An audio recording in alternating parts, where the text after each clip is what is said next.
de Deuteronômio, capítulo 10. Deuteronômio, capítulo 10, versículo 12 até o versículo 14.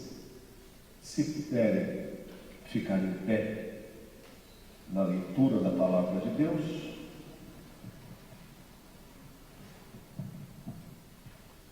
Assim diz a Escritura Sagrada: Agora, pois, ó Israel, que é que o Senhor requer de ti?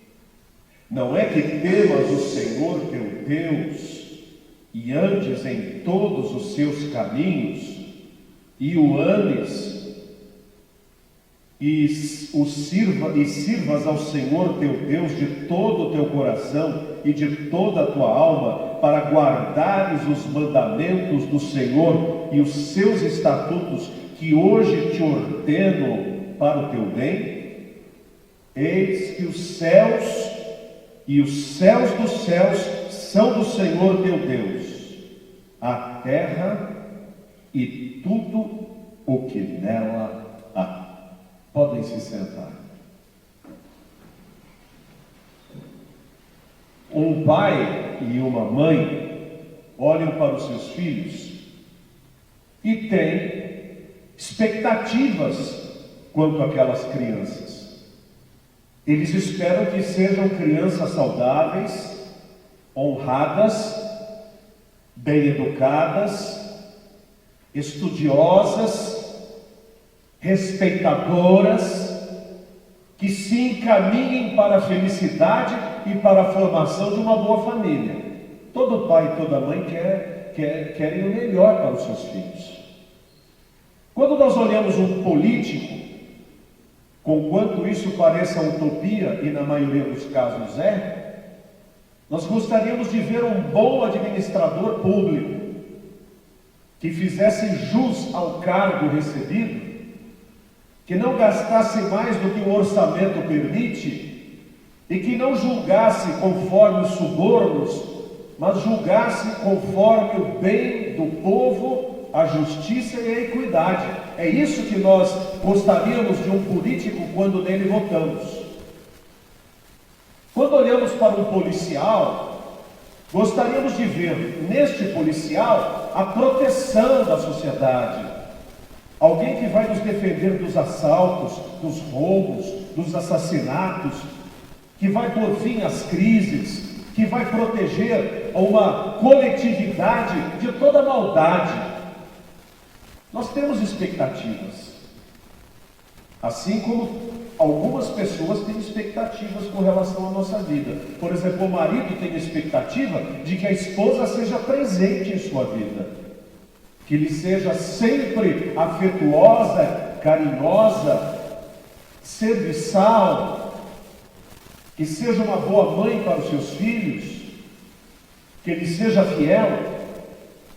Mas a esposa também tem expectativas a respeito do marido, que seja fiel, honrado, trabalhador, que compartilhe das responsabilidades domésticas, que seja compreensivo, que seja bom pai. Nós temos expectativas com relação aos pastores, que sejam pastores amáveis, fundamentados na palavra de Deus, que saibam expor as Escrituras e vivê-las, que visitem as suas ovelhas, que sejam caridosos e carinhosos, disponíveis para conversar, que não sejam mexeriqueiros, nem politiqueiros, nem ostentadores.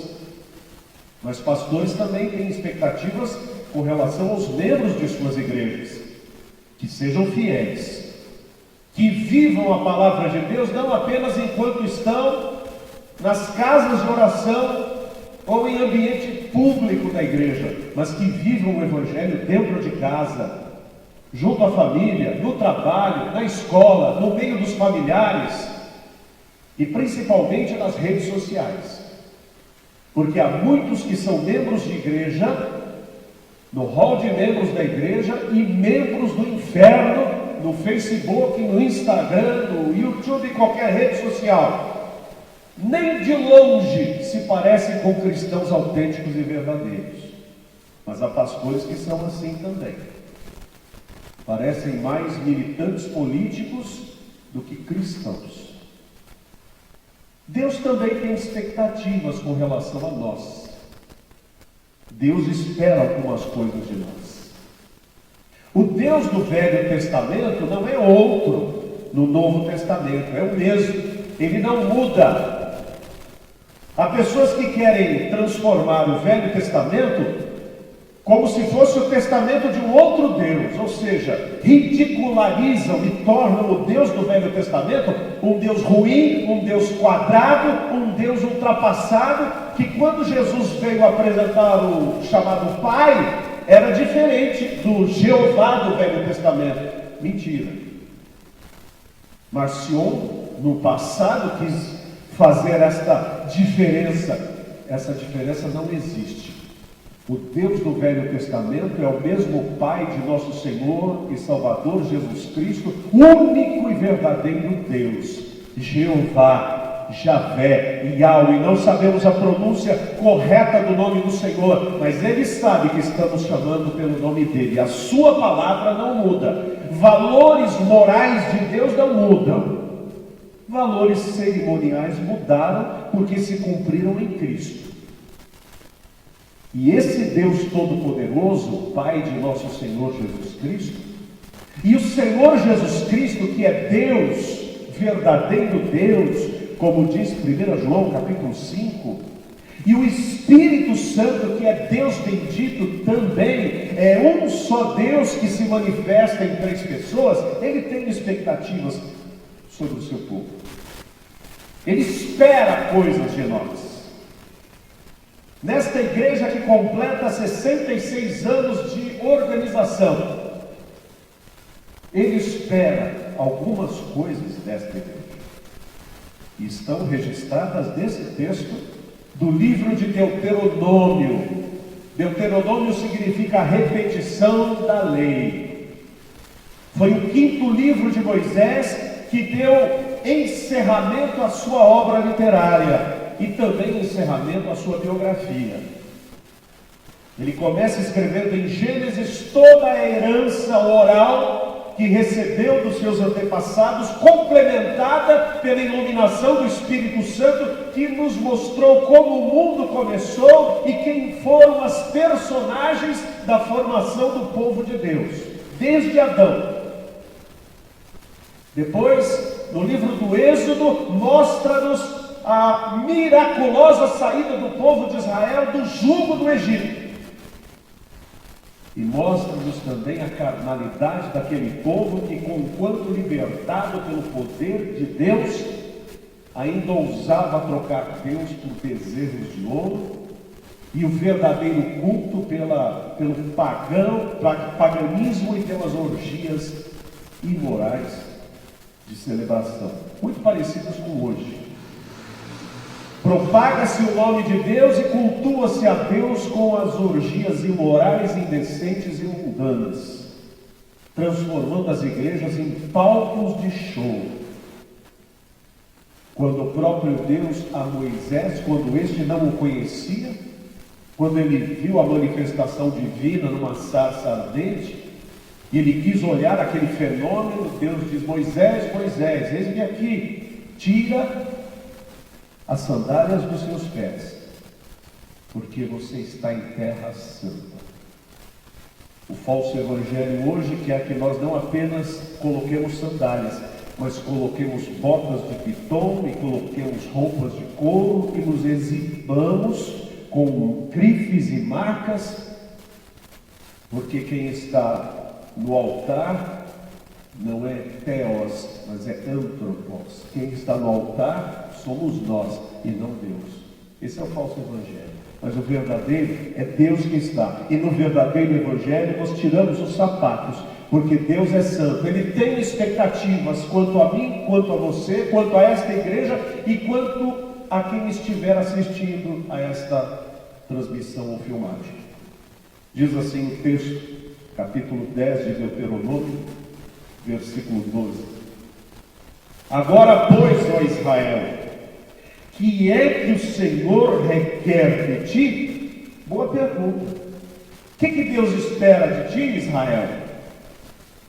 Se Israel tivesse atendido plenamente a esta pergunta, não teriam rejeitado ao Messias que veio para eles e infelizmente eles não o receberam. Mas a todo judeu que recebeu a Jesus, Deus lhe deu o poder de ser feito filho de Deus. E não apenas ao judeu, mas também ao samaritano, que é meio judeu, e também ao gentio, que não é judeu. Todo aquele que crê em Jesus recebe o perdão dos seus pecados. Aleluia. O que Deus espera de ti, ó Israel? Está escrito aqui: não é que temas o Senhor teu Deus. Temer a Deus. Temer não é apenas ter medo do castigo, porque ter medo do castigo é fácil. A gente vê tantas pessoas ousando contra outras, quando ela saca de um revólver, a conversa muda. Isso é ter medo, não é ter respeito. Ter medo é fácil. Temer é quando nós temos o entendimento de que estamos na presença de alguém extremamente importante, especial, digno e real. Isso é temer. Quando eu vou visitar um ministro do Evangelho, idoso, que tem uma folha de serviços longa, e agora está no auge de seus 90, 95 anos, no momento em que eu entro e vejo aquele servo de Deus, eu entro com respeito, porque eu não estou tratando com uma pessoa qualquer. Estou tratando com alguém que andou com Deus muitos e muitos anos. Assim também quando visita um idoso, uma idosa, ou um jovem que ama a Deus e cumpre a sua palavra. Não é assim no trabalho, quando um bom chefe aparece? Um bom chefe aparece, os funcionários, os que têm dignidade, falam assim: eu vou tratar bem esse bom chefe, ele é justo, ele é bom, ele não é vendável, ele não é comprável. E ali há a retribuição do respeito. Nós vamos respeitar porque esse é gente boa. Deus quer que o seu povo o tema pela sua grandiosidade. É como Jó, que depois de toda a experiência pela qual passou, ele disse assim: antes eu te conhecia de ouvir falar, mas agora os meus olhos te veem, e eu me humilho no pó e na cinza.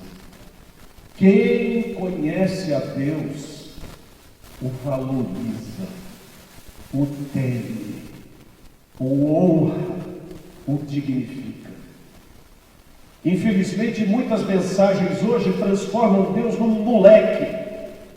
Parece que da boca dos pregadores e das pregadoras, o Deus que é apresentado é um simples poder do pensamento, uma energia, uma força. Esse não é o Deus verdadeiro. O Deus verdadeiro, quando se apresenta, não provoca um tumulto de danças, um tumulto de alegria, festa, de línguas de sogra, de balões e de fumaça. O Deus verdadeiro, quando se apresenta, ele põe o povo de joelhos a dizer assim: então minha alma louva, canta a ti, Senhor, grandioso és tu. Diz que tinha um pai que criou um filho no mato. Ele era ateu e ateu não queria que seu filho ficasse. Nunca ensinou nada a respeito de Deus e nem permitiu que alguém o fizesse. Um dia esse moleque com 8 anos sumiu de casa. Onde está o moleque? Onde está o moleque? Onde está o moleque? Foram achá-lo no pé de uma pedra, olhando o pôr do sol. O pai chegou e disse: filho, o que você está fazendo aqui? Ele disse: pai, Que ser grandioso criou tudo isso. Eu estava aqui agradecendo a Ele por esta criação tão linda. Isso é temer. Mesmo que nunca ninguém tenha dito a Ele, Ele concluiu: se eu existo, e se tudo existe, alguém fez isso. E Ele é digno do meu temor. Diz assim o texto: não é que temas o Senhor teu Deus e andes em todos os seus caminhos. Nós não fomos chamados para discutir os caminhos de Deus, para contemporaneizar os caminhos de Deus, para fazer versões da Bíblia bem light, para que as crianças vejam o Evangelho mais palatável, ou os jovens encontrem menos restrições. Aqueles que vivem no mundo virtual encontraram uma nova moda chamada cortes. E os cortes nada mais são do que trechos de longas entrevistas e de longas transmissões, onde principalmente hoje no mundo coloca-se ex-crentes, que são atores, que são cantores, que são gente conhecida, para dizer as mazelas que havia nas suas igrejas, ou as piadas que eles podem contar a respeito do tempo que estavam prestando culto ou participando da casa do Senhor. Porque o propósito do mundo é discutir os caminhos de Deus. Isto não é novidade. O primeiro corte que foi feito e o primeiro questionamento à vontade de Deus foi feito pela serpente enrolada numa árvore lá no Éden. Quando aquela serpente, no corte, perguntou: é assim que Deus disse? E há muita gente que ao ler a palavra de Deus pergunta: será que isso aqui é assim? Quem ama a Deus não pergunta se é assim. Quem ama a Deus diz: Deus disse. Foi Deus quem disse. E isto, como diz um militar, ordens não se discutem, ordens se cumprem. Se Deus disse, é para eu fazer. E o que ele disse aqui? Que eu ande em todos os seus caminhos. E quais são os caminhos de Deus? Estão na Bíblia.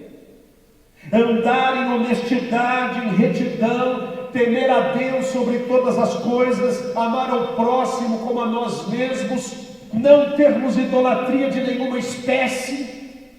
Aliás, crentes em Jesus, cuidado com estes pregadores que estão mandando vocês comprarem pedras energéticas, porque a moda agora é você andar com pedras energéticas. Use esta pedra, porque esta pedra ela vai impedir que o mal chegue até você. Essa outra use porque ela vai atrair o amor para você. Quem está falando isso são pastores. Eu conheço uma pedra que ajudou muito, porque quando veio um assaltante, tacou a pedra, aquela pedra de defesa. Já pensou se a pedra de Davi fosse descoberta, que ele derrubou o gigante? Compre uma pedra de Davi, aquela... O ser humano prefere adorar a pedra, o ídolo, do que adorar o seu Criador. Mas os caminhos de Deus não são para ser questionados, são para ser obedecidos. E se eu quero obedecer à vontade de Deus, eu tenho que ir à Bíblia. Não colocaram aqui 66 livros da Bíblia? Quantos de nós conhecemos todos os livros da Bíblia? E se conhecemos, quantos de nós os lemos como se fosse um livro que norteia o nosso caminho? Os comunistas vivem com a literatura de Marx ao pé da cabeceira. Vivem com os seus ícones de filosofia na ponta da língua. Os militantes de política de gênero têm todos os argumentos estudados na língua, porque aquilo é a sua respiração. Nós, os cristãos, deveríamos usar a palavra de Deus como a nossa respiração. Assim está escrito: lâmpada para os meus pés é a tua palavra e luz para os meus caminhos. Disse Jesus: nem só de pão viverá o homem, mas de toda a palavra que sai da boca de Deus. Guardei a tua palavra no meu coração para eu não pecar contra ti. santifica-os na verdade, a tua palavra é a verdade. Uma igreja que se preza, responde a Deus com obediência. Ando nos caminhos de Deus. Por que é que não publico certas coisas? Porque eu ando nos caminhos de Deus. Por que eu não assisto determinadas coisas? Porque eu ando nos caminhos de Deus.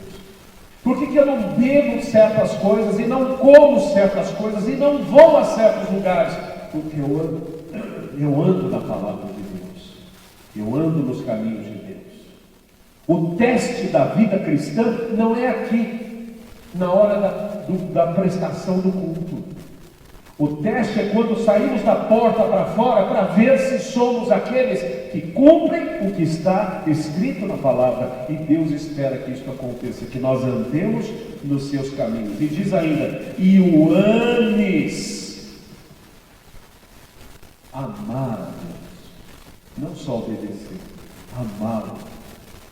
Até o pardal encontrou casa e a andorinha ninho para si. E eu, Senhor, encontrei os teus altares, Senhor meu, Rei meu e Deus meu. Jesus pregou uma palavra dura e as pessoas foram embora. E então ele perguntou para os seus apóstolos, vocês querem ir embora também? E Pedro disse, para onde iremos nós, Senhor? Porque só tu tens palavras de vida eterna. Amar a Deus de todo o coração, encantar-se com Deus, glorificar a Deus, bendizer a Deus. E só podemos amá-lo na medida em que o conhecemos cada dia mais e cada dia mais andamos com ele. Os casais que vivem muitos anos juntos, um pega o jeito do outro. Um conhece o outro pelo olhar, pela piscada, pelo chacoalhar da cabeça, pelo gesto. Já sabe se o outro está triste, se está alegre, se está desconfortável. Por quê? Porque o caminhar junto traz intimidade. Os crentes do passado, que não tinham entretenimentos como nós temos, que para poder ir para o trabalho, para a igreja ou para qualquer outro lugar, não tinham os veículos que levavam, na maioria dos casos iam a pé e era demorado, que ficavam doentes e não tinham penicilina para usar, gastavam tanto tempo com Deus que viveram vidas santas que são exemplo para nós nos dias de hoje. Mas tristemente eu digo para os irmãos, a cada crente fiel que Deus recolhe, não está havendo reposição. A cada pastor fiel que Deus recolhe, os jovens que estão vindo, com raras exceções, não têm a mesma fidelidade dos que se foram. E não se trata de cultura e nem de choque de gerações, se trata de choque de vida. E as pessoas estão abandonando a Deus. No entanto, os que aqui estão presentes hoje, nesta manhã, e quem assiste a esta mensagem hoje, Deus espera de vocês e de nós todos que estamos aqui, que amemos ao Senhor, e que sejamos íntimos do Senhor, e que deixemos que Deus encha a nossa vida, e que Ele cresça, e que nós diminuamos. Assim diz, e sirvas ao Senhor teu Deus, de todo o teu coração e de toda a tua alma. O Deus da Bíblia deve ser servido. Eu não vivo para mim. Eu não ando para mim. Não sou eu que escolho as regras, não sou eu que dito as normas, não sou eu que estabeleço a minha agenda. Há tanta coisa que nós fizemos e que deu errado, porque nós não consultamos se aquela era de fato a vontade do Senhor. Há tantos casamentos que sucumbiram, porque cônjuges não oraram a Deus antes, para que Deus mostrasse se aquele casamento contava com a bênção do Senhor. O pastor me disse, não, mas casamento é coisa do homem. É o homem, Deus não é responsável por ele. No entanto, eu encontro na palavra de Deus exatamente outra coisa. Eu encontro que o crente que teme a Deus, todas as suas decisões são tomadas à luz da orientação do Senhor.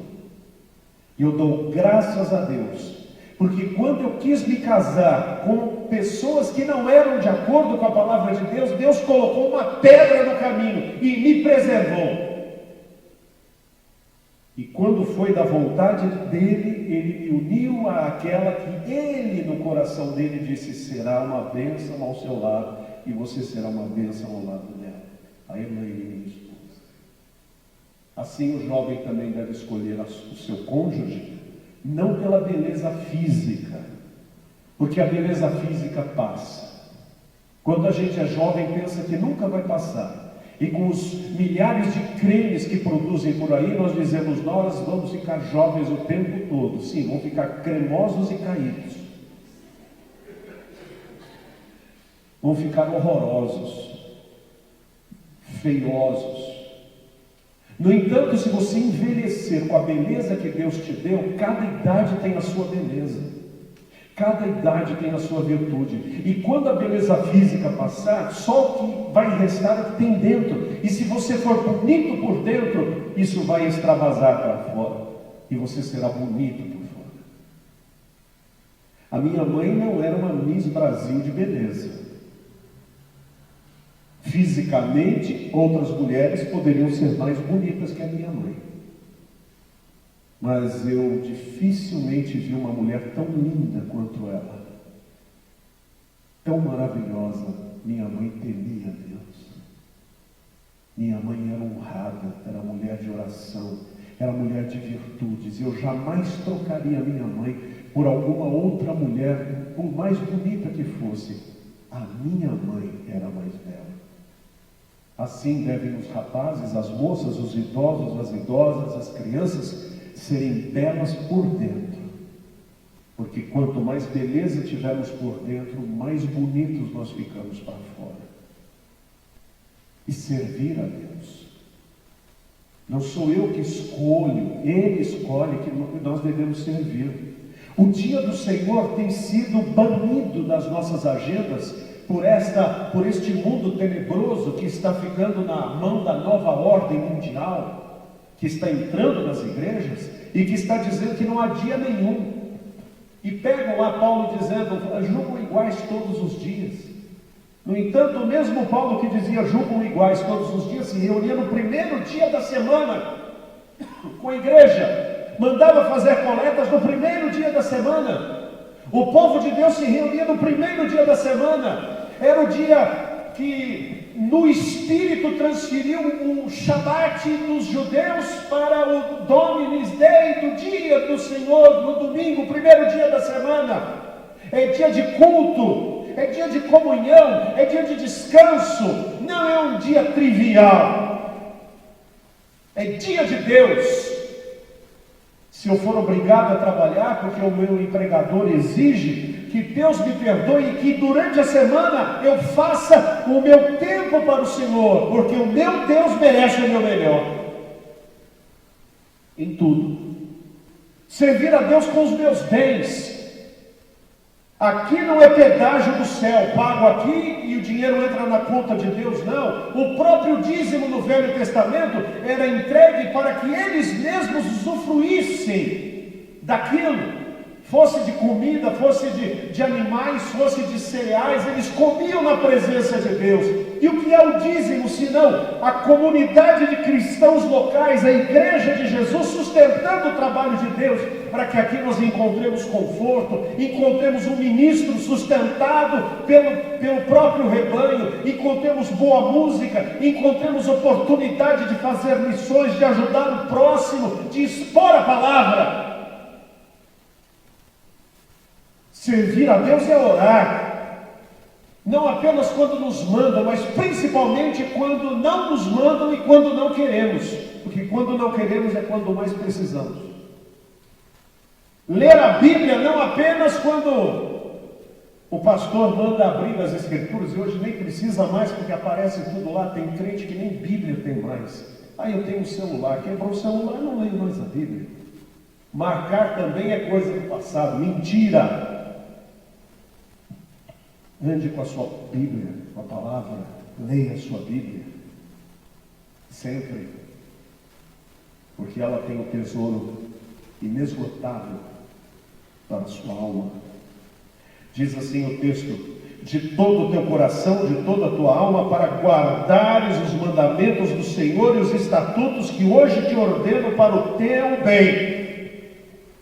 O mundo está olhando para nós, se cumprimos a palavra ou se somos hipócritas. E quanto mais hipócritas, maior munição nós damos para a agenda do anticristo, que quer provar que a religião nada mais é do que um mero costume folclórico. Quando nós sabemos que a verdadeira religião é uma transformação de vida, é a presença de Cristo em nós. Cumprir a palavra. Eu podia estacionar aqui na esquina hoje. Tem uma vaga ali, bem no halo da esquina. Mas eu virei para minha esposa e disse: se eu parar o carro aqui, eu serei tão errado quanto aqueles que fecham as ruas e o ônibus não pode entrar e um carro não pode passar, porque a lei diz que eu não devo estacionar aqui. Então, mesmo que ninguém veja, Deus vê, e a minha consciência vê também. Então eu devo cumprir a lei e cumprir a palavra em qualquer lugar onde eu estiver. Assim deve o crente amar a palavra e cumprir a palavra, mesmo que não tenha ninguém para ver. Deus está vendo. O que eu faço no trabalho, o que eu faço na escola, o que eu faço em casa, o que eu faço na igreja, o que eu faço sozinho, Deus também está vendo. E eu não devo inventar mandamentos. Já tem bastante para eu me debruçar neles e ver como eu vou amar a Deus e expressar o meu amor e o meu testemunho. Não preciso inventar moda, não preciso criar novos mandamentos, eles já estão aqui. E diz o texto no verso 14, onde eu encerro: eis que os céus e os céus dos céus são do Senhor teu Deus, e a terra e tudo que nela há. Eu moro na minha casa há 50 anos. Só tive uma outra morada antes. A casa onde eu nasci até os 6 anos de idade. Nunca mais me mudei.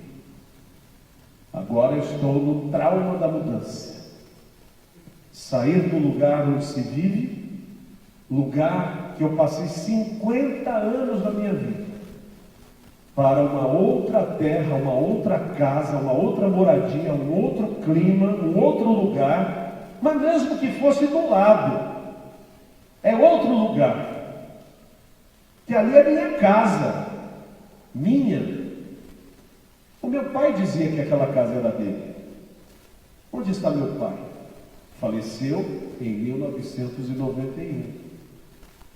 Mas aí a casa ficou para minha mãe. E a casa era da minha mãe. Onde está minha mãe? Faleceu em 2005.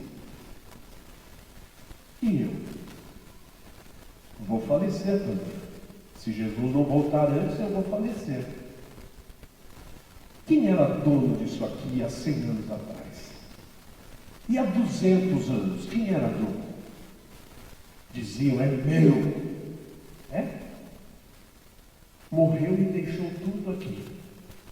Então a consciência que o crente deve ter é que tudo que há ao seu redor, inclusive as suas roupas, não são suas. São emprestadas para você viver. São dádivas de Deus para o seu uso, para a sua peregrinação.